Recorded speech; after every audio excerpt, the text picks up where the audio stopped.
வணக்கம் friends, welcome back to தயாஷுக்கி channel. இன்றைக்கி ஒரு சிம்பிளான ஈஸியான குர்த்திக்கு நெக் டிசைன் ஒன்று பார்க்க போகிறோம். நான் குர்த்தியை கட் பண்ணி வச்சுருக்கேன். இப்போ ஃப்ரண்ட் நெக் வந்து எந்த அளவில் கட் பண்ணுறோன்னு பார்ப்போம். இது 36 சைஸ் குர்த்தி. இதுக்கு 3 இன்ச் வந்து நெக்கோட அகலம் வச்சு 7 இன்ச் வந்து குறிச்சிக்கிறேன். நடுவில் 4 இன்ச்சில் ரவுண்ட் ஷேப் நெக்குக்கு மார்க் பண்ணியிருக்கேன். அந்த 7 இன்ச் வரைக்கும் அந்த குட்டியாக வந்து வி ஷேப் வந்து கொடுத்துருக்கேன். ஸோ இப்போ நம்ம எப்படி குறித்தோமோ அதே மாதிரி கட் பண்ணி எடுத்துக்குவோம்.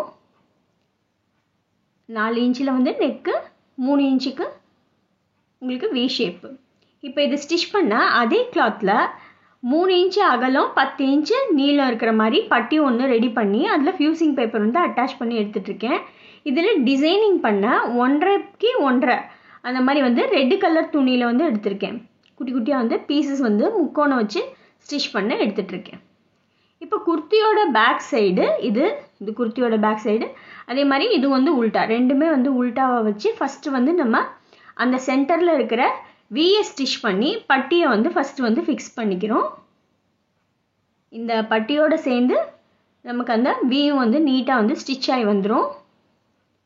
பாருங்கள், கரெக்டாக வந்து சென்டரில் வச்சு வி மட்டும் வந்து ஸ்டிச் பண்ணிக்கிறோம். நான் பட்டிக்கு மட்டும்தான் வந்து ஃபியூசிங் யூஸ் பண்ணியிருக்கேன், நெக்குக்கு வந்து யூஸ் பண்ணலை. இப்போ இந்த சென்டர் பட்டியை வந்து இந்த வி நெக்லேருந்து அப்படியே வந்து ஸ்டிச் பண்ணிகிட்டே வரேன். டாப் ஸ்டிச் வந்து கொடுத்துட்டே வரோம். இப்போது அந்த சைடில் வருது இல்லையா, சைடில் வர்ற அந்த இடத்துல இப்போ நம்ம குட்டி குட்டியாக வந்து அந்த 1.5க்கு 1.5 ரெட் கலர் பீஸில் இந்த மாதிரி முக்கோணம் வந்து ஸ்டிச் பண்ணி ரெடி பண்ணி வச்சுருக்கேன். அதை இந்த மாதிரி அரேஞ்ச் பண்ணிகிட்டே வரோம். வரிசையாக வந்து கரெக்டாக ஒரே அளவாக வந்து வச்சு அரேஞ்ச் பண்ணிகிட்டே வரோம். இது பார்க்கறதுக்கும் வந்து ரொம்ப அழகாக இருக்கும், ஈஸியான நெக் டிசைனாகவும் இருக்கும். மேக்ஸிமம் வந்து அதே துணியில் வந்து பட்டி வச்சிங்கன்னா இந்த டிசைன் வந்து நல்லாயிருக்கும். ஸோ நான் சேம் கிளாத்தில் பட்டி வச்சு கான்ட்ராஸ்டில் இந்த டிசைனிங் மட்டும் பண்ணுறேன். நடுவில் வந்து நம்ம பட்டன்ஸ் வச்சு கம்ப்ளீட் பண்ண போகிறோம். ஸோ இந்த மாதிரி ஃபுல்லாக வந்து ட்ரையாங்கிள்ஸ் வச்சு ஸ்டிச் பண்ணிவிட்டு சுற்றி நீட்டாக வந்து நம்ம தையல் போட்டு கம்ப்ளீட் பண்ணிக்கலாம்.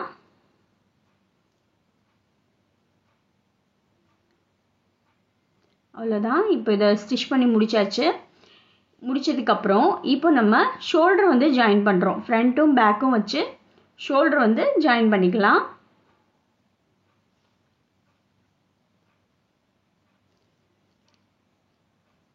ரெண்டு சைடும் வந்து கரெக்டாக ஷோல்டரு ஒரு 2-3 தையல் போட்டுட்டு ஜாயின் பண்ணிக்கோங்க, அப்போ தான் உங்களுக்கு பிரியாமல் இருக்கும். இப்போ நான் வந்து இதை தைக்கிறதுக்கு கிராஸ் பட்டி எடுத்திருக்கேன். பயா ஸ்ட்ரிப்பு ரெட்டில் எடுத்திருக்கேன். எடுத்து ஸ்ட்ரைட்டாக வந்து குர்த்தியில் வச்சு ஸ்டிச் பண்ணிகிட்டே வரோம். லைட்டாக வந்து இழுவை கொடுத்து கிராஸ் பட்டியை ஸ்டிச் பண்ணிகிட்டே வரோம். நம்ம கிராஸ் பட்டியில் மடிப்பெல்லாம் கொடுத்து தைக்கல, அப்படியே நார்மலான கிராஸ் பட்டி தான் எடுத்திருக்கோம். எடுத்து டைரெக்டாக நெக்கில் வச்சு லேசாக இழுத்து தைச்சிட்டே வரோம். லைட்டாக வந்து ஒரு இழுவை வந்து கொடுத்து தைக்கிறேன், பார்த்தாலே உங்களுக்கு தெரியும். ஸ்லைட்டாக ஒரு இழுவை கொடுத்து தைச்சிங்கன்னா நெக்கோட ஃபினிஷிங் வந்து நல்லாயிருக்கும்.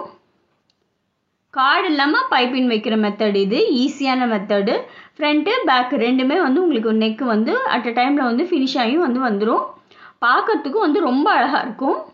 உங்களுக்கு ரெடிமேட் ஸ்டைல்லே இருக்கணும்னா இந்த மாதிரி நெக் ஃபினிஷ் பண்ணிங்கன்னா உங்களுக்கு கரெக்டாக இருக்கும். இப்போ நான் காட்டுற மாதிரி இதை கரெக்டாக வந்து மடித்து எல்லா சீமும் ஒரே பக்கம் எடுத்து கரெக்டாக வந்து இந்த மாதிரி மடிச்சிடுங்க. மடிச்சுட்டு இந்த இதோட கார்னரில் ஒரு தையல் போட்டுகிட்டே வாங்க. பாருங்கள், நம்ம இப்போ மடிக்கிறோம் இல்லையா, மடிக்கிற வலது பக்கம் கார்னரில் போடுறேன். அப்போ உங்களுக்கு நமக்கு எவ்வளோ வேணுமோ பைப்பின் அந்த அளவுக்கு நம்ம மடிச்சுக்கலாம். நல்லா கவனித்து பார்த்தீங்கன்னா தெரியும். ரைட் சைடு கார்னரில் நான் ஸ்டிச் பண்ணிகிட்டே வரேன். ஃபுல்லாக வந்து அதே எங்கே நம்ம ஸ்டிச் வந்து ஸ்டார்ட் பண்ணோமோ அதே மாதிரி வந்து போட்டுகிட்டே வாங்க. கரெக்டாக வந்து எட்ஜில் வர்றப்போ அதை மடக்கி நீட்டாக வந்து ஸ்டிச் பண்ணி முடிக்கணும். இப்போது எட்ஜை வந்து மடக்கி வச்சுட்டு ஃபுல்லாக வந்து ஸ்டிச் போட்டு கம்ப்ளீட் பண்ணியாச்சு. இப்போது பாருங்கள், இந்த கார்னரில் நம்ம ஸ்டிச் பண்ணிட்டோம்.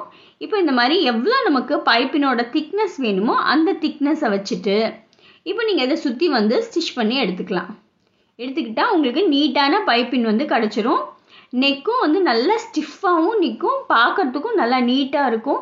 என்ன எக்ஸஸாக வந்து கிளாத் இருக்காது, நீட்டாக வந்துருக்கும் உங்களுக்கு ஃபினிஷிங்கு. கரெக்டாக வந்து அந்த பைப்பினோட அளவை வந்து ஒரே அளவாக மடித்து ஸ்டிச் பண்ணிகிட்டே வரோம்.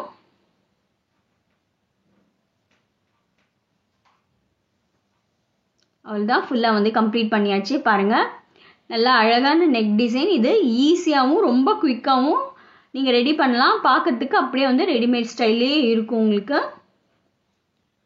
பேக் சைடு, இது ஃப்ரண்ட் சைடு. இந்த வீடியோ உங்களுக்கு யூஸ்ஃபுல்லாக இருந்திருக்கும்னு நினைக்கிறேன். இதே மாதிரி உங்களை நெக்ஸ்ட்டு இன்னொரு இன்ட்ரெஸ்டிங் வீடியோவில் மீட் பண்ணுறேன்.